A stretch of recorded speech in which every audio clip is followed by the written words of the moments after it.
a lot for taking your time off. Mr. Bobby is a very humble person. That's the first thing I have to say. Whenever I talk to him, it reflects a lot in the words he speaks. So, my dear friends, I'm sure you know BNP Constructions. He's the person behind it, the brain behind it, the one who has brought it to this level. And we have now Mr. Sarathy, who will introduce to you the various ways by which this dream which is the spark which is being ignited by Mr. Bobby can be blown into a big flame. Today is the day where startups have a lot of opportunities. So I will give it to Mr. Bobby, who will inspire you. Thank you. Don't mind that it's not a problem. Okay. I don't think I need the microphone, right? So good morning, friends. I am not your usual speaker here. Okay. So I'll just try and speak as best as I can. And initially just tell you a little bit about myself. I am Bobby Benedict. I come from a middle class family. My father was an engineer in the government. No great money. Okay, just middle class. The parents only gave me a good schooling. I went to one of the best schools in India, Ida School, which is really what made me what I am today, along with a little bit of inputs my parents gave me. Then I went on to do my engineering in Bangalore PMS. Now coming to my academics, I was always a backbencher, always average student. In fact, I want to proudly say I failed in my 9th standard. And usually when you fail in the class, the parents will take you out and put you in a new school so that you don't have to feel bad. My parents didn't do that. They sent me back to the same school. And all my girlfriends were in the upper class, and it was such a shameful event for me. Anyway, so that's about, and then I went to college, and again college also I was a backbencher. But all that changed the minute I started working. The minute I started working, I don't know where the inspiration came, and I changed quite a bit, and I was always one of the best guys at work. And then few years later, I quit my job. It's about 1995. I quit my job and I started on my own. I want to say, I am not really greatly prepared for the speech because I always believe that I should be inspired and I should be able to talk. So, what I want to tell you is, as I told you, I started my business with 5,000 rupees from my father. 5,000 rupees, even in those days, was nothing great. Okay, 5,000 rupees, 95 also, don't think it is some 5 crores of rupees. 5,000 rupees in today's terms, maybe 50,000 rupees, that's all. So I started my business with one small shop, as my office, and we started. And when I resigned, I think my salary was about 4,000, 5,000. So in 1 month's salary is with what I started. And from there, these last 22 years, we have grown into something. Our revenue this year will be 100 plus crores. 100 to 120 crores is what is the revenue we are looking at the current year. For a man who was drawing 5,000 rupees as a salary, we give salaries for about 60 to 70 lakhs per month today. This is not about labor wages, this is just about salaries for engineers like you.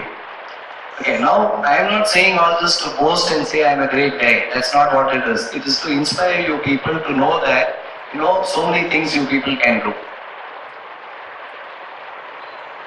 I am not going to talk much. I am just going to say a few attributes of what a leader should be and what an entrepreneur should be in what I have learned. Okay, you have to understand that I have not, I don't have a big management background. I have not studied in IIMA. I have not worked in big construction companies where I have learned all the fundas of corporate business. You have to understand that I am an engineer from a small town, and with some basic education. That's all I have. And from there, I think in today, if you see maybe homegrown, that is Tamil Nadu-based construction companies, which are homegrown. I'm not talking about companies like L&T or something. I'm talking about companies which have come up from Tamil Nadu. We may be like in the top 5 contractors. Okay, we have works worth more than 350 crores today. So in today's economy, that's quite a lot of work. Now I'll just share certain things which I think an entrepreneur and leader should have. Leadership, I think all of you think about leadership, and all of you must have spoken about leadership, heard about leadership. I will say the first thing about being a leader is to serve, is not to lead. Everybody thinks to be a leader is to lead. No, you have to serve. Serving is the most important aspect of being a leader. Okay, everybody thinks to be a leader. So I would say his first thing is to serve. Various attributes when you come to be an entrepreneur. See, I was just Googling today morning to see what is the dictionary meaning of an entrepreneur. An entrepreneur is supposed to be a man who does business to make profits. This is something what I read today when I Googled. But from my perspective, I think it's little more. If you want to be a successful entrepreneur in today's world, you have to be little more than that. It's about what we call as win-win. It's about teamwork. See, as an entrepreneur, everybody knows everything today. I, as an entrepreneur, cannot earn money from you unless I can add value to you. You understand, no? Unless I am able to add value to my customer, unless I am able to add value to my employee, unless I am able to add value to the whole ecosystem, to the community, unless you see that everybody wins, you cannot win today. See, 50 years back, 100 years back, you can just be one person, just buy something for 10 rupees and sell it for 20 rupees and pocket 10 rupees. Business does not work anymore that way. Business does not work anymore that way. Today, businesses work only if I would say is that if you have a heart to serve people. I should be there to serve my customers. I should be able to serve my employees. I should be able to serve my bankers. Unless you are able to do all that, you cannot be a successful entrepreneur. You take any company, you take Ola. How does Ola function? It serves its customer. You just go to the app and then you book the car, it comes. Only by doing that, only by giving a customer a good experience and serving him, you can make money. Gone are the days where you just be this shopkeeper selling things and making money. That 1,000 people can do it, millions of people can do it. So being an entrepreneur, what I am saying is that first you got to go back to your basics. This is not about your education. This is not about civil engineering. This is not about what is if you ask me today what is bending moment, I don't know. If you ask me what is something else, I won't know. But you know what? I think I have understood what business is. Business is about serving the people. How do I say it? If my customer believes that I am doing the best for him, he's willing to pay me. He's willing to pay me. I have to, so that's why I say we have to go back to our basic things about honesty, transparency, being humble, being loving. These are all very, very important things. You know what? There are people, engineers in Vellore, much more knowledge about civil engineering than me. People who have much more money than me. people who have much more networking than me. But then how do I end up becoming a contractor or a builder who's whatever he is today? It is because I have embraced the basic qualities what we have been taught as children. Honesty, transparency, love, having a proper attitude. These are all, I'm telling you, you may think, what is this guy talking? No, but these are the fundamental things. These are fundamental things. I can, experientially share so many things with you. For example, let me tell you one thing which is coming straight to my head. When I started about 20 or 22 years ago, I happened to get work in a school. At that time, it was some 35 lakhs work. 35 lakhs work is equivalent to maybe a 35 crore work today. Big work for me. I got that work and we built the school. It was a ground plus one building. We built it and the school got occupied. And one day, one of my site engineers came and told me just about a couple of months or 2-3 months after handing over the building. He said, sir, I have noticed that, some classrooms there is a leakage happening. I think, the weathering course has failed. So, the biggest, gains of civil engineers, as they say, doctors' mistakes are buried, whereas engineers, civil engineers' mistakes are always there to be seen. You will have to live with it. Okay, so they said, my engineer came and told me it's leaking, sir. But nobody from the school has noticed it. Nobody came and complained to me. Then, so then we did an estimate to see how much it will cost to redo the weathering course and that. Costed 2 lakhs of rupees. 2 lakhs of rupees for a small entrepreneur. Okay, at that time was huge money. It's like 20 lakhs or something like that, at today's date. So, on one side, I'm having things, the school hasn't complained, nobody has said anything about it. Do I just keep quiet? Or do I take up responsibility? Do I own up to the mistake which has happened? And then, do something about it. I battled with this for about a week. And 1 week later, I thought, I took the difficult decision. It's just not about money, it's owning up, no? Nobody has seen what has happened, but you own up and say, sir, I did this, no? So anyway, I wrote a letter to the management of the school stating that, we noticed that, in some portions of the weathering process failed and we are willing to, it's our mistake and we are willing to redo it. So, whenever you take the right decision, the toughest thing is to take the decision. Once you take the decision and you do it, you feel so happy about it. So I wrote this letter. The minute I wrote the letter itself, I was very happy. Okay. Always you will see in life that taking the right decision is what is the most difficult thing. The minute you take it, you will find it so easy. So I took it and I wrote a letter. And lo and behold, you know what happened? The school, one thing is, they are very appreciative that I took up the thing. And then you know what they said? Oh Bobby, you're going to repair the first floor, but you know what? We are running short of classrooms. Why don't you do the second floor also? So instead of me going and spending 2 lakhs of rupees, I ended up getting another 2 lakhs of rupees gain or whatever. So no, what I am saying is, you just got to, all these, we all have this funny notion that to be successful in business, you got to be dishonest. I think in Hindi you call it chalu.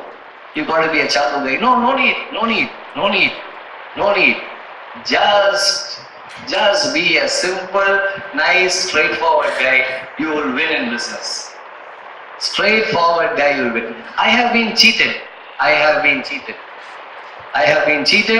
but any of you have read the book Alchemist? Yeah, good. Yeah. I will inspire, most of you to try reading The Alchemist, the book Secret. All these things work. I have been cheated. 5 years ago or 6 years ago, I was cheated of nearly about 4 to 5 crores of rupees. 4 to 5 crores of rupees even today is a big money for me. I was cheated. But you know what? Like how in The Alchemist it says, the whole universe will conspire to see you succeed. when you go after your dreams, the whole universe will conspire that you succeed. And certain attributes you need to have. As I told you, love is a very important attribute. Love means it's not just loving your girlfriend. Love is, loving your neighbor, loving, whatever you do. There is this beautiful study which was done by one of the famous universities. For many years, they tracked people who did very well, as entrepreneurs, as school teachers in private schools, school teachers in public schools,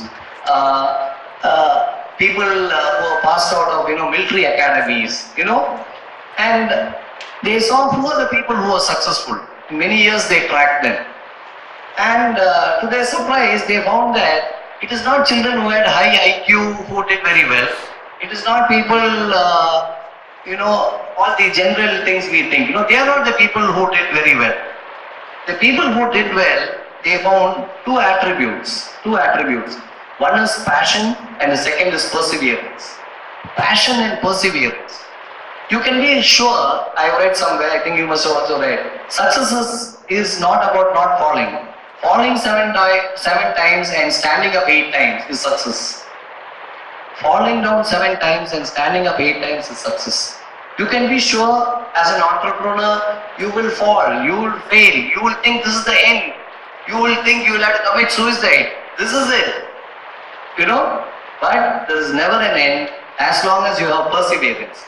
You are beaten up, you have to stand up. You are beaten up, you have got to stand up.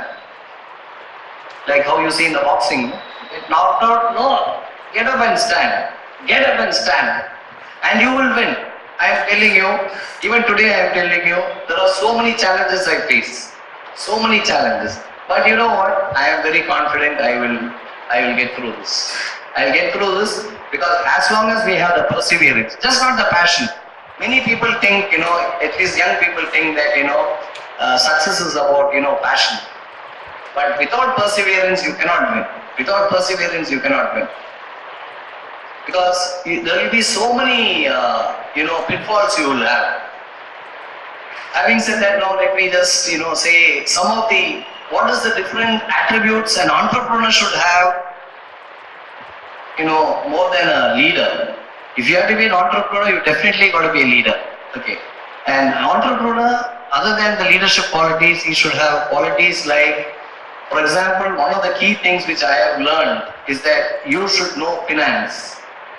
Finance is the key. You know your subject and all can be secondary. You got to know finance. That is a key element which is why you will find a lot of brilliant technocrats failing as entrepreneurs.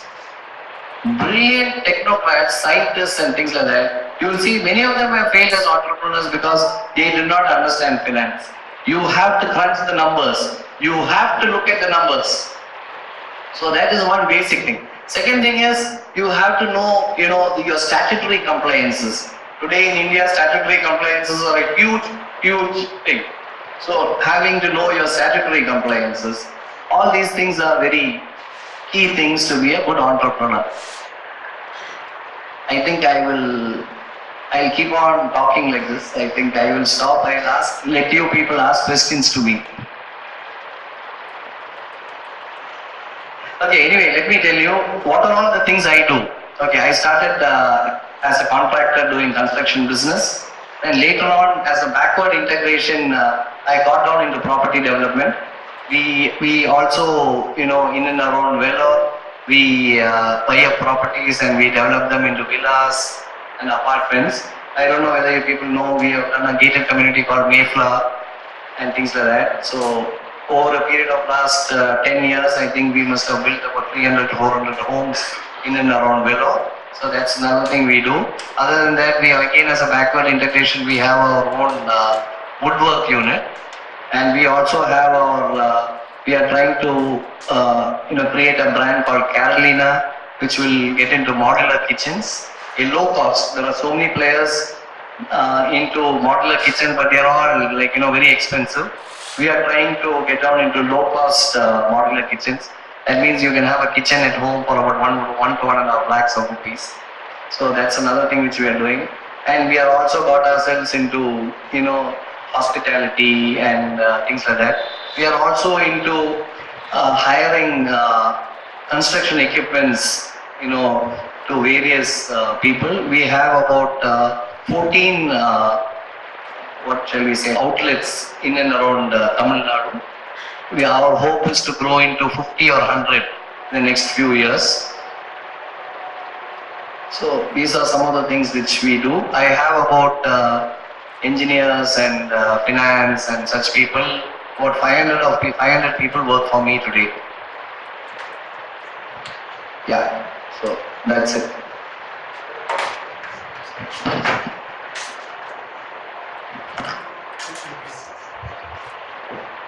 So as you told us that, you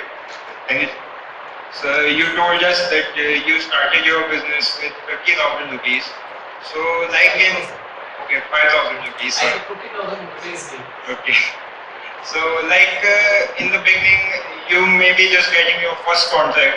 So was it difficult for you to get your first contract, or you got it easily? Excellent. It's a nice question because I started my enterprise when I was 34 years old. And I had two small babies. At that time, I'm resigning a government job. At that time, resigning a government job is like, giving up. As I told you, at the age of 34 is when I started my business, and I had a government job. I was an assistant engineer in the government service. And during those days, having a government job is like a cushy job. In fact, my father-in-law gave my wife to me because I was a government engineer, and they are thinking that I am sitting and making money. In fact, after 1 month or something after my marriage, my wife asked me, how much do you make? So I said, 1,200 rupees. Oh, that's your salary. Other than your salary, what are you making? I said, no. Oh, my brothers and everybody said that you must be making a lot of money. But in fact, for the kind of schooling and the kind of parents I had, corruption was definitely a no-no for me. So I never used to make any money. So at that time, with two small babies, I quit my government job, and what you see is what you get.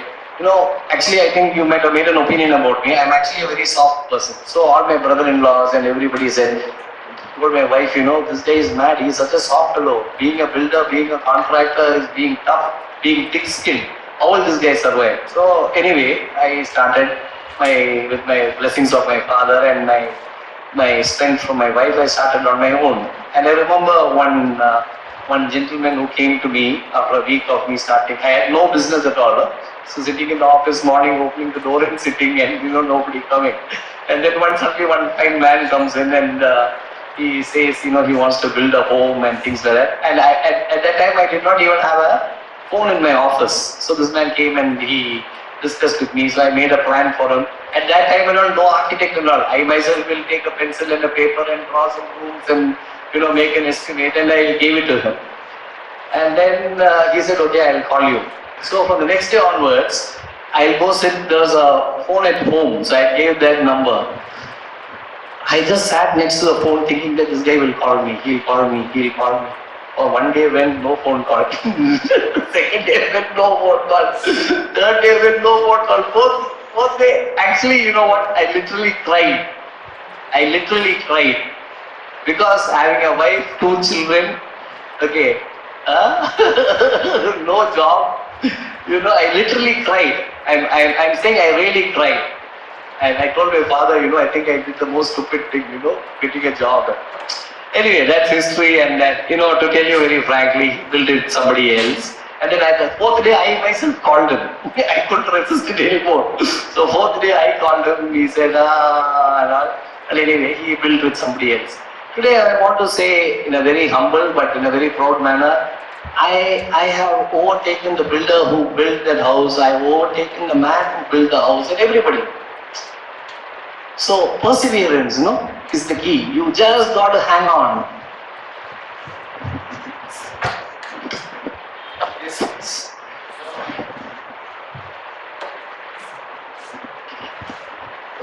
So as In starting of your business, how it is difficult to hire the good people in company?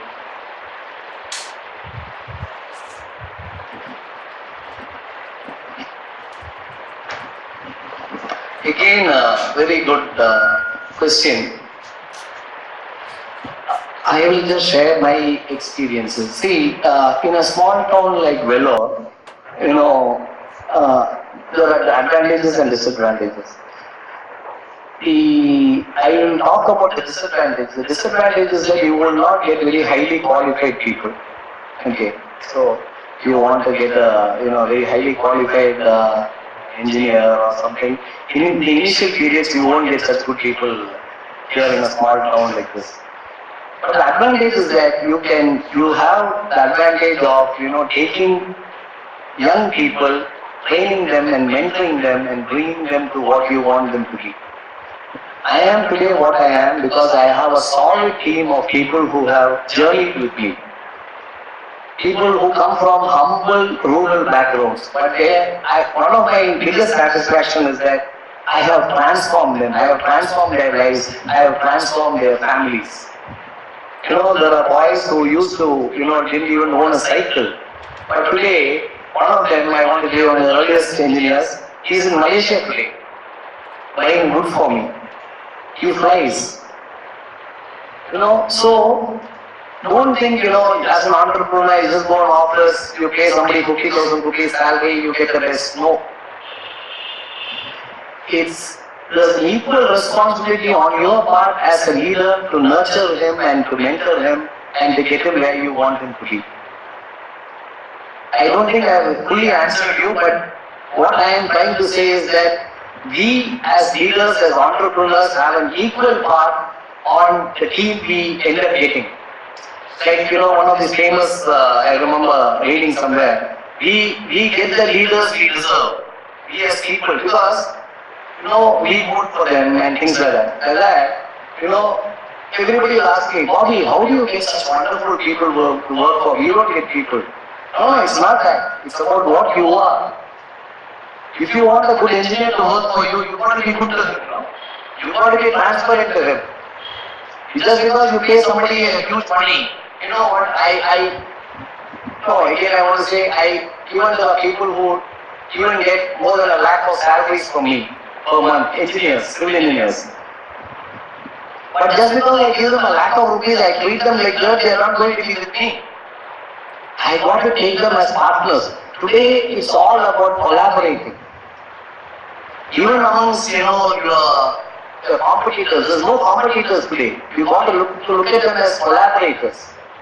So, I say that, when I talk about people, I don't tell that they work for me and all. I tell, they are part of the team. And what do I see myself as? I see myself as the first amongst equals. First amongst equals. Have any of you read the book, the very famous book called Pygmalion? Okay, anyway, first amongst equals. The people who are working for me, I am not their boss. The minute you start looking at yourself as the boss, you are gone. You are gone. They will just listen to you and laugh at your back and say that stupid fellow, he thinks he's great. So, you will get the team you deserve. And over a period of time, I have a very robust team. I have a very good team. And today morning again, I was Googling about entrepreneurship and things like that. I happened to hear a TED talk in which the person is talking about some company which went through a bad phase. And the general thing what they do is lay off people. Okay. Then the CEO of this company said, no, I'm not going to lay off anybody. Okay. And he just said that, everybody takes a non-paid holiday for 4 weeks. By laying off, they would have saved about $10 million. They said, no, we won't lay off anybody. And everybody was asked to take leave without pay for about 4 weeks. By which they saved 20 million, but not one person was laid off. And not only that, for example, you needed money. And he is saying, he wants to go to Ireland for a holiday. So, you used to take 3 weeks leave, and he used to take 5 day leave, 5 week holiday. So the whole thing worked out so well. I was very impressed, but to tell you very frankly, we have done this in our company. At one time, about 1 year or 2 years ago, when we were doing badly, I called all my staff. I called, at least the seniors, I called them, and we had a talk. And I told them, I don't think it's fair for me to lay off people. So can we do one thing? And we just, say that from, some month, I forgot. Let us take a 20 or a 25%, cut in our salaries across the company, including me. We'll take a cut, and then if when things rebound, we will do it. But everybody agreed, and we had kept a date of some January or something. But fortunately for the company, we got into more works, and we didn't have to do it. We didn't have to do it. So I'm saying leadership is about caring, is about looking at others, just not looking at myself. I want to buy a BMW. I want to buy my wife a diamond studded earring. I want my daughter to have, this. It's true. It's true. We are all here in business to make money. But also you have to see that the other person is also making money. The other person is also getting value, out of you. So only that way. I am not here. I am not Mahatma Gandhi or I am Harichandra or anything. What I am saying is, we have learned in school, honesty is the best policy. It works. It works. It definitely works.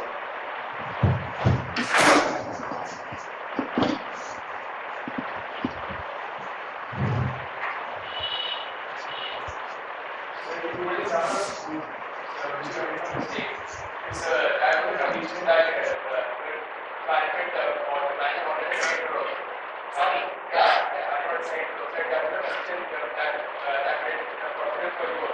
So the condition was it's like also that you will get a plan like it's even good. You will get money in this way.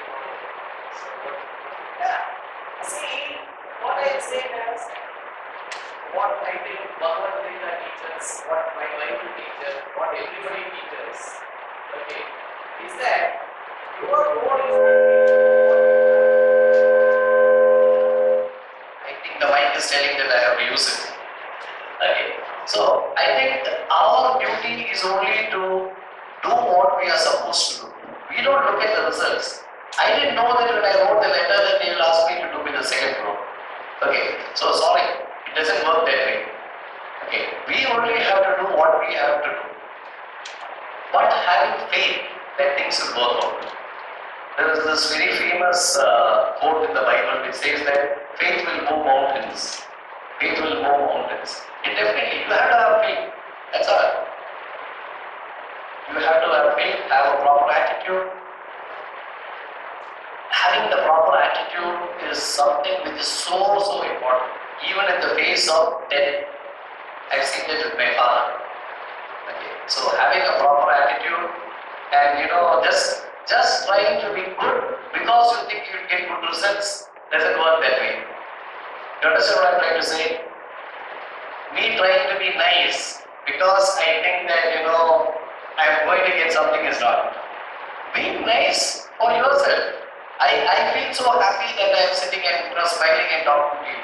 It makes me feel nice. Whether it makes you feel nice, you're bored, you're sleeping, it doesn't matter to me. I am so happy today. That's what it matters. So really, I'm telling you, it's very difficult, for us to say that we try to be good and try to act well just for ourselves. It is like this. I think you young people will be able to understand this. Now you love a girl, okay, or I love a girl. Whether she really in her deep heart loves me, whether she doesn't like me as much as I like her, doesn't matter to me. I love her. I think she is the greatest. I think she loves me the best. That's all my belief is. I am happy with that belief.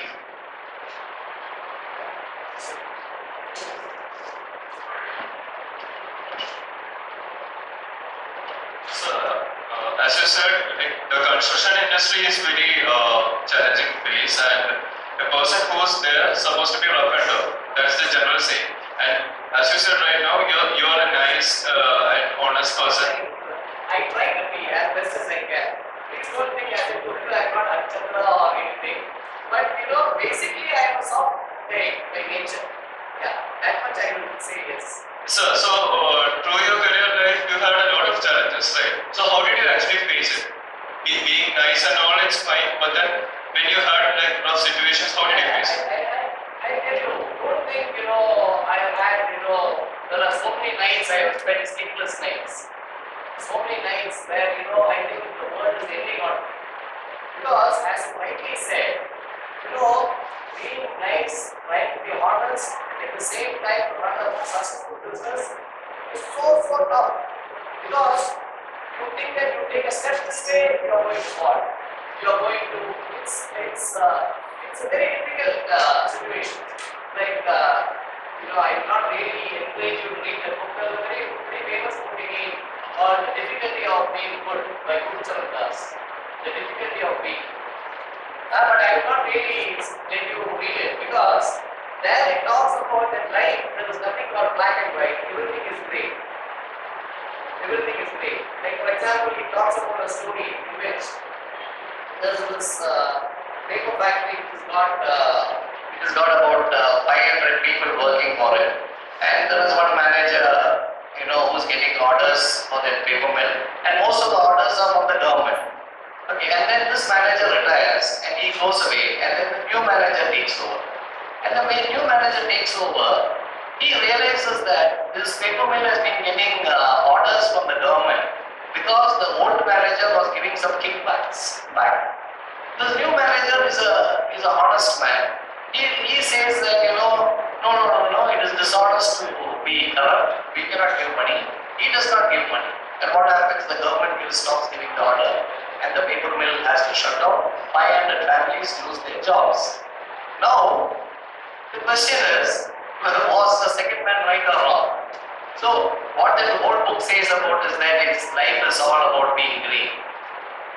So, like this, I continue to face, I have faced such situations. Okay. It is very challenging, but I always see when you take the right way of doing things are the most difficult way of doing it. The right way of doing things are the most difficult way of doing it. But somehow, as I said, universe will conspire to see that you win. I can tell you about so many examples, but I will keep on rambling. So, what I am saying is that, your inner conscience, what I am saying is all of us have a conscience. We know what is right and wrong. In our innermost conscience, we know what is right or wrong. Okay. We just got to be guided by our conscience. Just be guided by our conscience. Okay, you will do the right thing and you will see, you will reap the benefits. I know so many friends of mine who, at a young age and even now I think are very smart fellows. Very smart. The way they think and, very smart they are. But ultimately, I am 55 years old now. They are also about 55, 56. I see that all these smart guys have not made anything out of their lives. They are all failures. Why? Because they did not have the guiding factor. The compass of their conscience is not right. Always trying to make a quick money. Always trying to, try to take shortcuts. And life or God will always keep putting such things in front of you. Always it will keep on putting such things in front of you. So, try to resist it and you will reap the benefits. See, for example, a boy who has failed in 9th standard, a boy who had very average scores, had earlier throughout my career, and sitting in front of him on the dais and talking,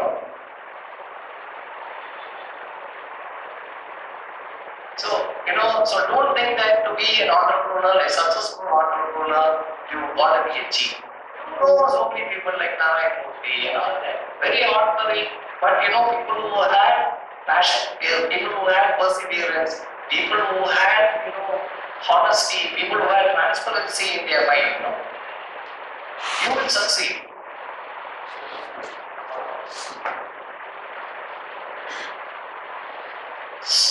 So initially, how to establish ourselves in the field market and how to establish contacts or all those things. Yeah, so being an entrepreneur, I talk to you. I think all of you can hear me. All of you can hear me. Yeah. See, I'm saying an entrepreneur means it doesn't just mean being honest and nice. It's also being about being smart. You got to be different.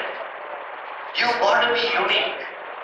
You got to provide services which are not offered by others. These are all very key things. What did I offer in Vellore when other people did not offer? I offered a new lifestyle. I offered people beautiful villas. I offered them, you know what? See the irony or parody of life, no?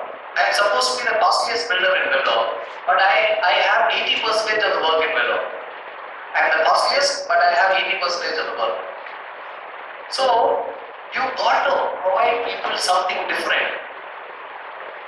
That is something which each entrepreneur has to decide what is his uniqueness, what is the service he is going to provide, or what is that uniqueness which he is going to provide. That is very important. Somebody is building at 1,500 rupees, I will build at 1,400 rupees, then you will find somebody else coming and building at 1,300 rupees. I think you people should also read this book, The Blue Ocean Strategy.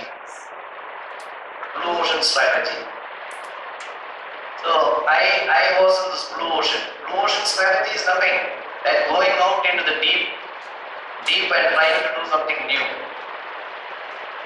So let me just finish off with our friend here. So establishing contacts all those things. See, one thing is, to be an entrepreneur, there is no textbook. There is no textbook. Like civil engineering, you know, you got to put so much of steel and so much of concrete, M30, M40, there's nothing. You got to learn it, you got to get it running. Okay. So I don't think, you know, how I can establish my contacts will be relevant to you in any way. So all that will happen. Just keep these two P's in mind: passion and perseverance. Passion and perseverance. I always say that to be an entrepreneur, you should be as agile as a deer and as firm-footed or as thick like an elephant. That is, an elephant will just, you know, decide to go there, it will just trot, you know, patiently and perseverance, it will go. But you should not just be that. You should also be as agile as a deer, that the minute you see danger, you should be able to turn.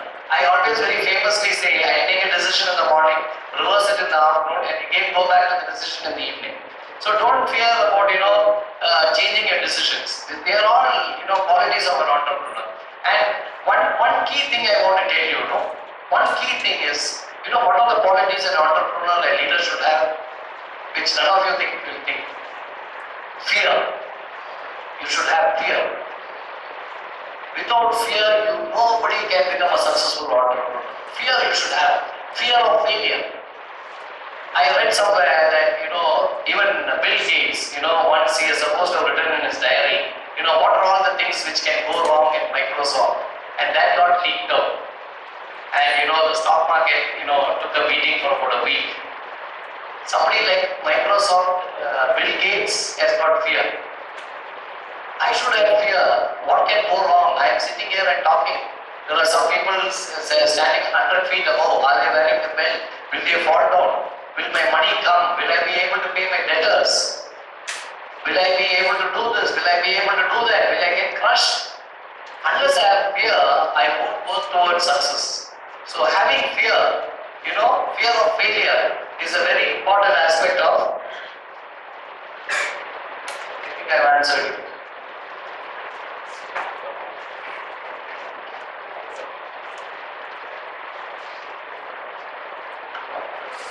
As you said, as an entrepreneur, you need to provide services which are unique. So I wish to become an entrepreneur myself 7 years down the line.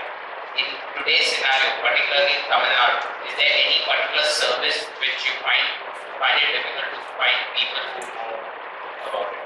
Like on field, we have so many contractors. We have a civil works contractor, we have a project management consultant, we have a filing contractor.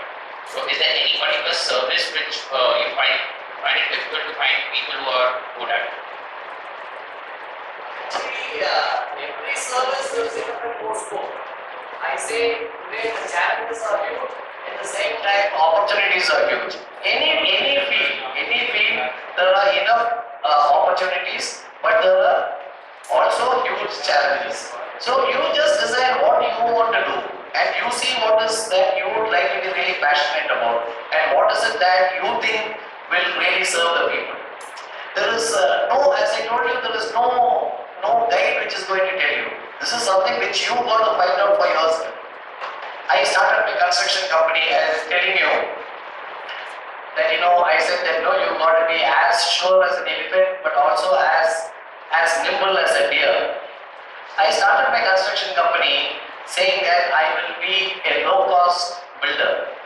I had got trained under one very famous architect in Kerala, an English man by the name Laurie Baker.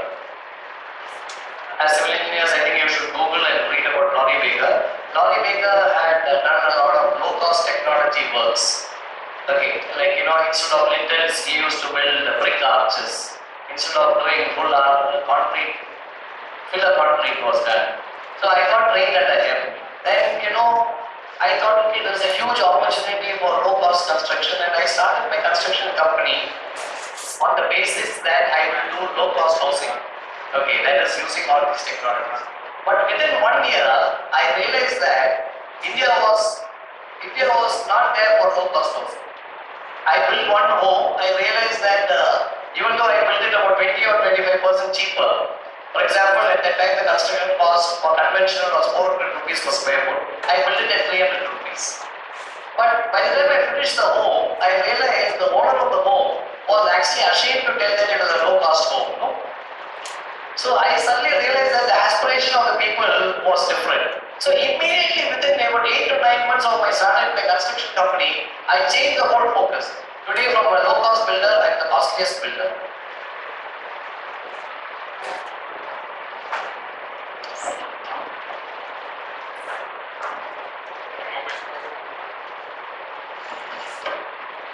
So you said you faced failures or you have been cheated a few years back. So could you tell us? Yeah. So could you tell us those big stories and tell us what you think you could have done to prevent that thing?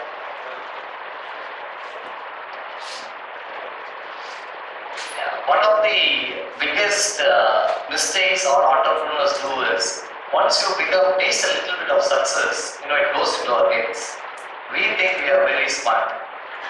Okay, we think we are very smart and we think we have the Midas touch.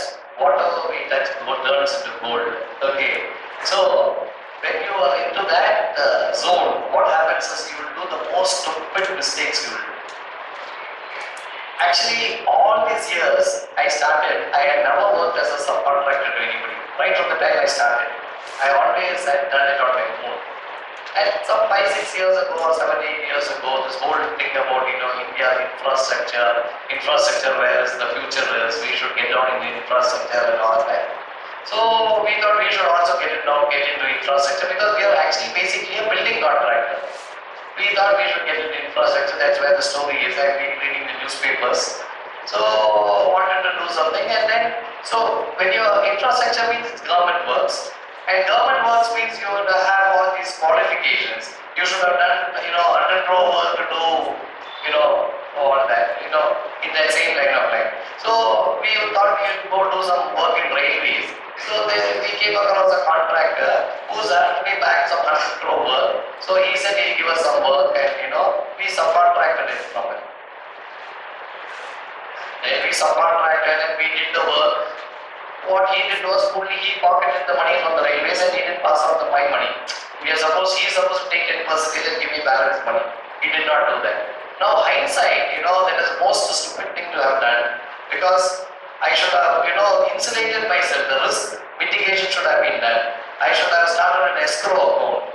Escrow account is, the money goes into one account, where it's a joint account, and from there he gets his 10% and I get my 90%. So these are all things which, because I don't come from I'm a first generation entrepreneur, I don't have anybody to advise me on what I should be doing. I did not know these kinds of escrow accounts existed. And this thing of, I was successful got into my head. So all these things together, I failed.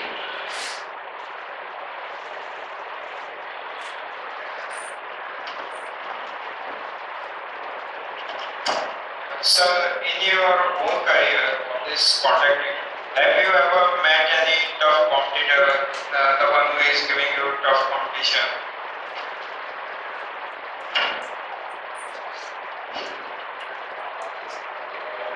I'll answer this in two parts. First part is competition always makes you better. Competition makes you more efficient. Competition makes your services better. You know, if there is no competition,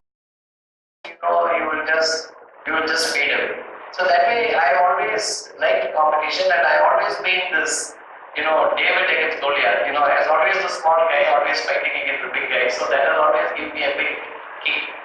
And as I say, sometimes, life is so beautiful, it works out for you.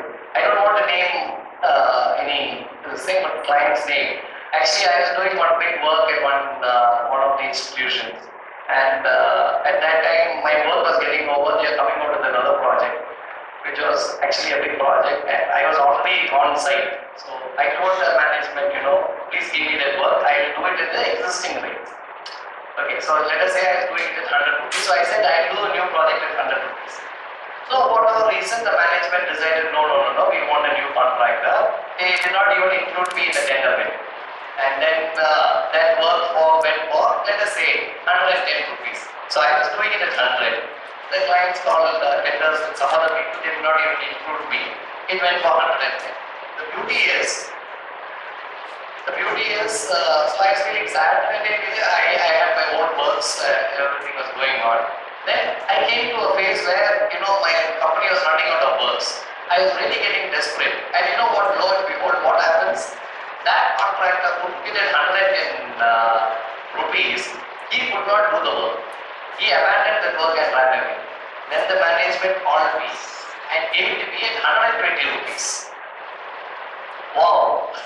Okay, they called me back. Then that guy did about 20% of the work, and he couldn't do the work. He ran away, and I was given the work, and I did it for 120 rupees. So this is about competition and things like that.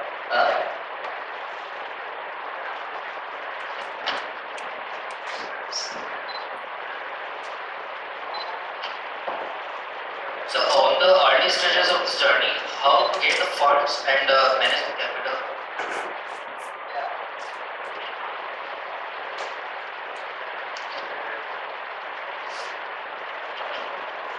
Again, good question. See, let me tell you, one thing is funds are always a problem. Funds are always a problem if you look at it as a problem. When I started, 25,000 rupees was a problem. And after some time, 2.5 lakh became a problem. Then it became 25 lakhs, and it became 2.5 crores. Now it is 25 crores or 200 crores. So funds, will always be there. Especially our construction business. Because our business is such that it's highly capital intensive, and the margins you will make are in single digits. That's always there. But my strong belief is that you run an efficient company, and you run it with a lot of perseverance and a lot of passion and all that. Money will come. Money has come for me. Money has come for me. But money will come in different ways. Different ways means all of us would like to have the money coming into us without any strings. Doesn't happen that way. You want to have the most beautiful life. You want her to cook the best food. You want everything. But along with marriage, a lot of other ties comes in. So like that, money will come if your project is good. If your project is worth investing in, you will get money. But along with that money, a lot of responsibility and a lot of ties come with it. You should be prepared for it. You cannot sit under an apple tree and wait for an orange to come. You understand what I'm trying to say? In the sense, you will want money in some manner, but money may not come in that manner. Money may come in some other manner. For example, I wanted to promote a huge new township. Now the ideal thing is I am able to generate the whole money by myself. But it doesn't happen that way. So then you got to learn to work with other partners. You will have to be answerable to others. will come. Money will come, but you should keep your mind open to work with people and be responsible and everything. See, for example, I am doing a huge project in which another two big entrepreneurs are investing with me. Okay. Now I am the lead entrepreneur. I have what we call as a sweat equity. But they are entrepreneurs. They are tough people. They ask me tough questions. I have to be transparent. I have to run it as best as I can. I am answerable.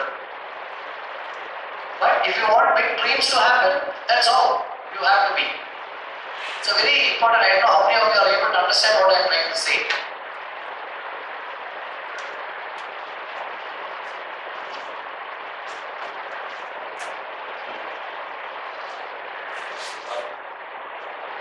So what new do you think can be done in this industry? What new do you think can be done in this industry? Like suppose we have free cash components. This is a new something which wasn't there. So what do you think new can be done in this industry? Something different. In what I want to say is there are new things happening every day. Every day new things are happening. And it's all about, I just want to say is that, we have to embrace technology today. Embracing technology is a key thing today, which many entrepreneurs don't realize it, especially civil engineers. We think it's a brick and mortar industry. We are a brick and mortar industry, but we need to embrace technology. I don't know much about computers, but we are trying to implement, computerization, ERP, all that. So all embracing technology and soft skills is something very essential today. And new things, there are 100 new things which are happening today. Once you enter the industry, you will learn very fast. Maybe there are so many new things which even I don't even know about.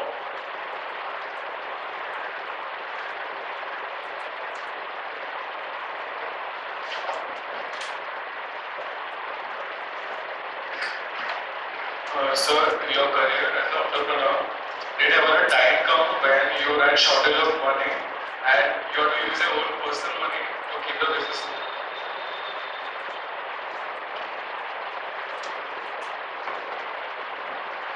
See, again I want to tell you is that I tried telling this to my wife. I want to tell it to you also. Don't think money is somebody else's money and your money. It's all your. You got to handle business that everything is yours. I'm just asking. I asked this question to my wife also. Because women, they feel insecure. Or you know what? Can you just isolate our property and business property separately? This, that, one. Can I imagine myself going bankrupt and then living in one flashy home where I send away 500 people home and I living in the swanky car? Can you do that? I don't think any entrepreneur worth the salt will want to do that. Will I be like Vijay Mallya going and sitting in my Goa villa and not paying my Kingfisher Airline employees? No. How will I do that? How will you do that? Don't even think in such ways. Don't even think in such ways. And don't even think in a negative manner. You say that I am going to live like Vijay Mallya, but I will also take care of my employees and they will also have villas in Monaco or in Singapore. That's how you should think. Don't think, my money. No, everything is your money. What money you have borrowed from the bank is yours. What money people have invested is yours. Every single rupee. Actually, I even say that the money we have taken from somebody else is even more precious than our own money. I would rather pay off everybody else and then, not have any money for myself. Okay, so I think, as entrepreneurs, you've got to have all these basic things, rubbed into you. Because, these are things which are not spoken about. No? You got to say, every rupee I have taken, okay, my 1 rupee goes also, it's okay. But that other 1 rupee which I have borrowed from the bank, I got to settle. I got to settle this guy. I have to pay the cement fellow. My money goes also, it's okay. See, lost that 5 crores of rupees, I cannot say somebody cheated me 5 crores of rupees, I don't pay off the people, I have to pay. That's where, I am very thankful to my team, my employees and my purchase department. They used to talk to most of you just wait, we will pay you. And there were some difficult suppliers. I used to directly call them and talk to them. I used to tell them, guys, don't worry. If I have to sell my house and settle you, I'll settle you. So don't worry. Okay, it's another matter within 6 months we are able to settle everybody. So, I hope I have answered your question in whatever way I can. No, you have to understand, I started with nothing. See, it is the basic, See, capital will come either through equity or through debt. It will come. The only thing is, either you take it as equity or debt. Please understand that somebody else's money is even more important than our own money. I am telling you guys, who are wanting to be an entrepreneur, these are all basic things you got to get it into your head. You get this wrong, you can never win.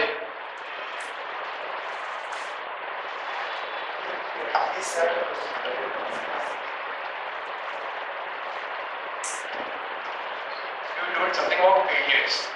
So you told that if you think about failures, you can be a good entrepreneur. So I should not say this way. One of the TED talk of alumnus, so he told that failure is a goosebump. What in the life is saying, you leave failure, you are good. So you leave failure behind. You don't think about failure, you are a good entrepreneur. So yeah. That's another way of failure. Like it doesn't mean like that. Like you don't think about failures. No, you don't. See, I'm telling you, you have to be positive. What I think your friend must have been telling you is that you have to remain positive. But the lessons you learn from failures, you have to carry it with you. See, for example, I'm telling you, I'm a trusting person by nature. I trust. Somebody cheated me of 5 crores, it hasn't changed me. I still trust. But my experience that I've been cheated, now I have it in my mind. When I have to do some fundraising elsewhere, I see that I start an escrow account. I do a little more due diligence about that person before I get into it. That's all. So, I am saying whatever you have to learn from failure, it is not just because you fail, you don't do anything new. That guy cheated me, so this is the end of the world, I won't trust anybody. No. You get back, your pocket has been picked today, when you're traveling by bus. Okay, doesn't mean that tomorrow onwards all your classmates are pickpockets. No, but be a little more careful about where you keep your wallet. That's all.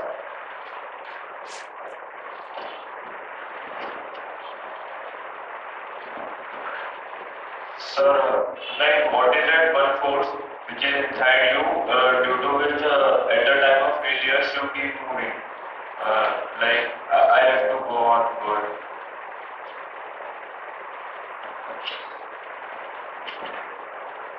Actually, I see a lot of entrepreneurs here because you're asking all the right questions.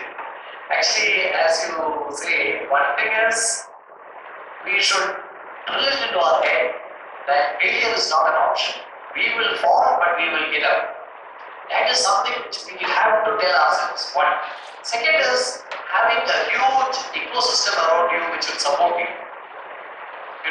For example, I remember when I lost that 5 crores of rupees and I was so, anybody talks to me, I immediately cry. Another thing I want to tell you, we men think we cannot cry. We should cry.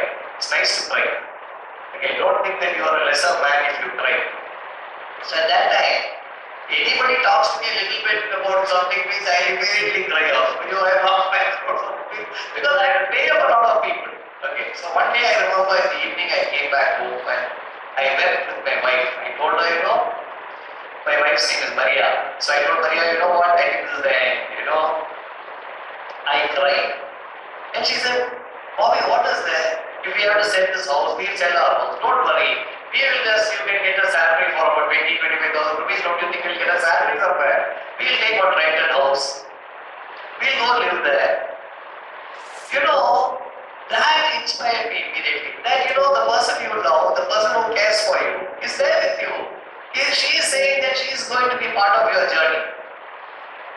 nothing else mattered for me. Nothing else mattered. No, I'm seriously telling you. So having support of your family, your friends, when you go through difficult times is something very, very important. And then spirituality is another thing. And we won't get into spirituality with entrepreneurship. I think many people may be bored by now. So what do you think is the perfect time to start a business? Should it be right after we pass, after certain period of years of work, or like should we wait now? Like what do you think is the perfect time? This is like asking what is the perfect way to be in love. There's no answer. There's no answer. There's no answer. I think for whatever I will say is that I got into business at I feel was the perfect timing for me because I had worked with the private companies, I had worked with the government. I learned from both. Actually somebody was asking me about networking and how do you get contacts. Actually, in fact, when I started working with the government, I just short one small thing I want to say. I never wanted to work for the government. I always wanted to work for private companies and go abroad and all that. And one of the times, I met with an accident and I impaired my arm. Actually, if you see, my left arm is impaired. I had a bike accident when I was young, 25, 26 years old. And at that time, a government job came up, so I took up that government job. But even in the government job, one of the things I did was I made huge contacts. Some of the top IAS officers in the Tamil Nadu are people who know me very well.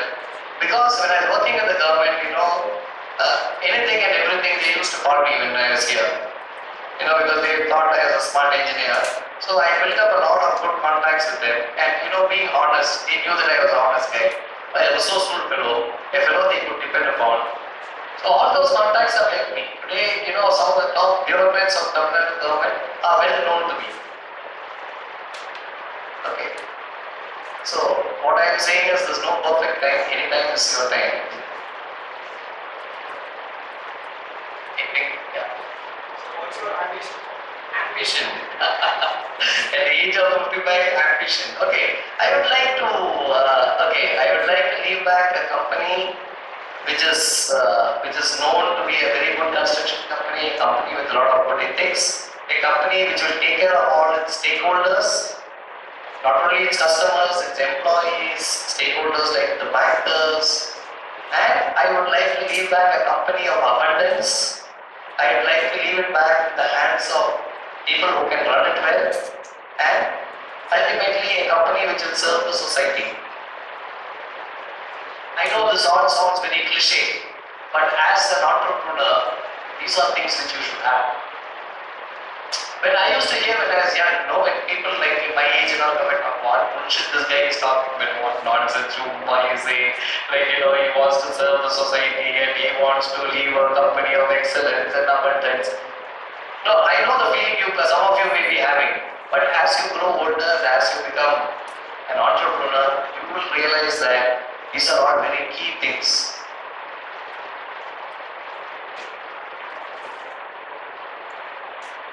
The professor has stood up and he's like, oh,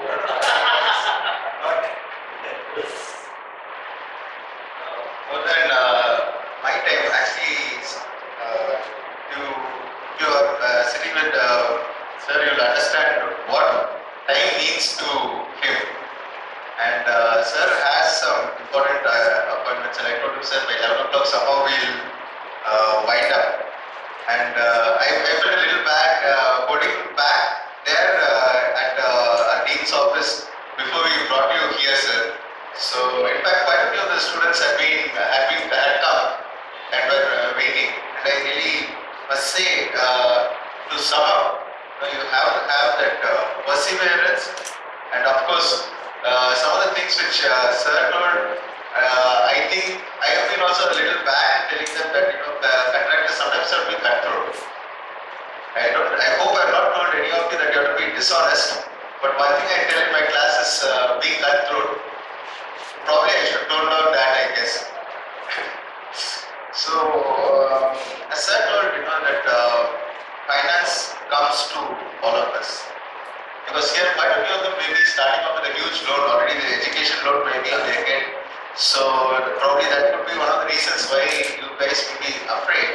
But if you fear keeps it on, I don't think it's going to help you in your decisions. I am sure that those of you who are present here are very keen on being the entrepreneur that Sir is, and I am sure that God's blessing will be even getting more. Sir, I'm sorry that I'm bringing you more competition. So, thank you very much, sir.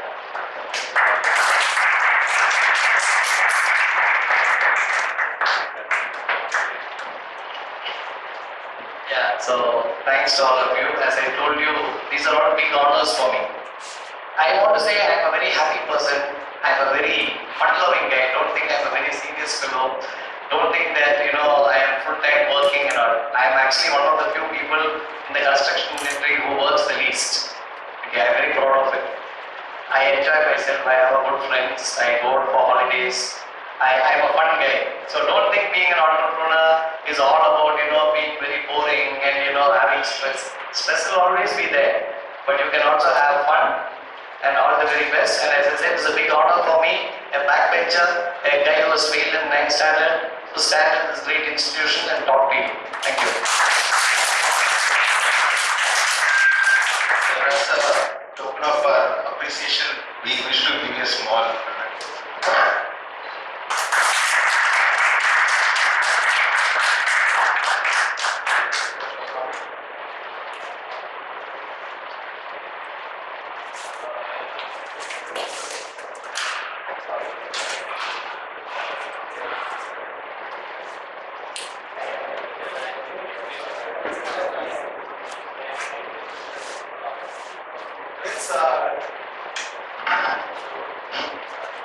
Friends, we have in our midst Mr.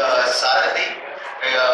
He's the regional manager here at AGM level. He's actually an assistant general manager. He's in charge of Vellore region, and you had the pleasure of interacting with him on an earlier occasion. And Sir is going to speak to you about the loan products which are available for the small and medium enterprises. When you start out, you're going to be SME. Today, there is so much of potential for the SMEs, and Sir is going to speak to you about that. We'll have Dr. Balachandran later on, who will be sharing with us the opportunities which we have in India. So guys, you please feel free to, can it be interactive or interactive, so that you can stop at any point in time and ask Sir about how the loan product, which loan product is going to be applicable to you, and also maybe some registrations are required before the loan is available. So all of that will be please shared with by Sir. Okay. And so just excuse me for 5 minutes, Sir. I'll join. I'm sorry to interrupt. No problem. You can sit. Yeah.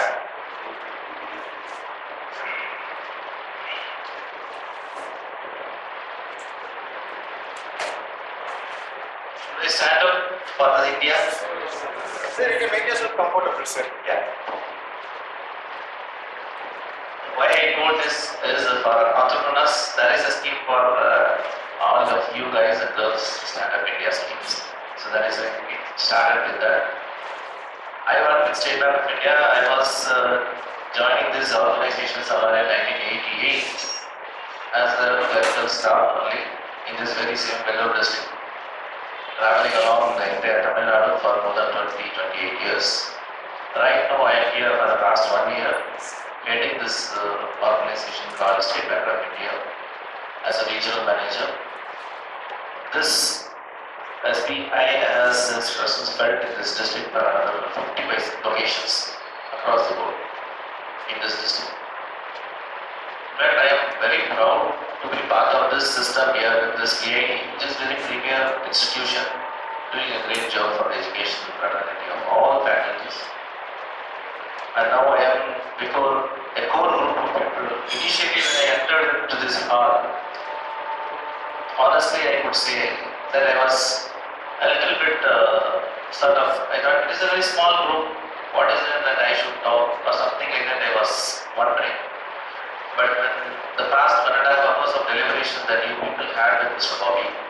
Bobby is a good guy here in this town, doing some great job for the industry, the construction industry. We have some alliances with him as a business partner for housing loans and all those stuff. He is giving us some business, mutually beneficial interest for both of us. So that I was so amused the way in which he delivered and the way in which it was taken by you all. Really, it is wonderful. That thank you for all the interactions that you people had with him. And then only my inertia picked up that there is a group which really needs some assistance. How best we can give my point of view in this regard. What are all the avenues available, opportunities in store for you from the financial side, right? For entrepreneurs who are going to be budding people like you, there are only two schemes which I can tell right now. One is your new entrepreneurs we have a scheme under credit guarantee scheme. That is what we call it as CGT-MSE coverage. CGT-MSE expansion is credit guarantee scheme for medium enterprises. CGT-MSE, medium and small enterprises. What this organization does is initially in our Indian economy we had some aberrations about this industry.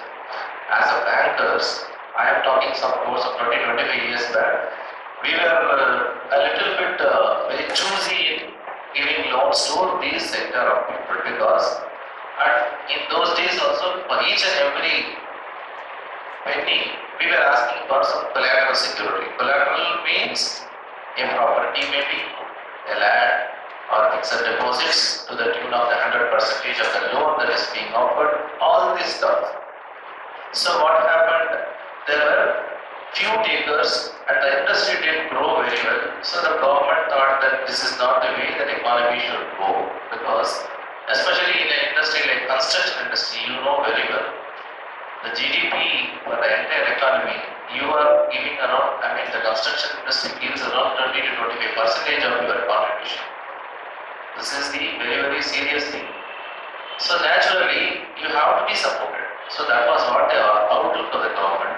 Slowly and steadily, the focus changed, their mindset changed, policies changed. So there started the process of CGT-MSE wherein up to 2 crores, whatever may be the financial assistance you require, there is no requirement of any collateral, any sort of thing, any backup papers or whatever it is, except about maybe your project. Like if somebody is going to own or start a new entrepreneurship for building some small projects or something like that, you need a project report. Basically, you will not have any income initially. Nobody can say how much you will be able to grow.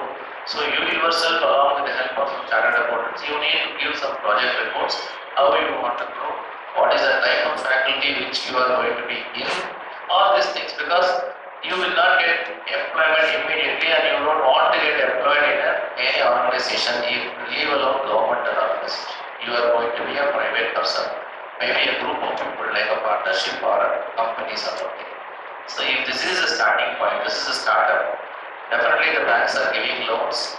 The loans, how that will be given? It will be given for your day-to-day affairs. What is the meaning of day-to-day affairs? You have to run the business.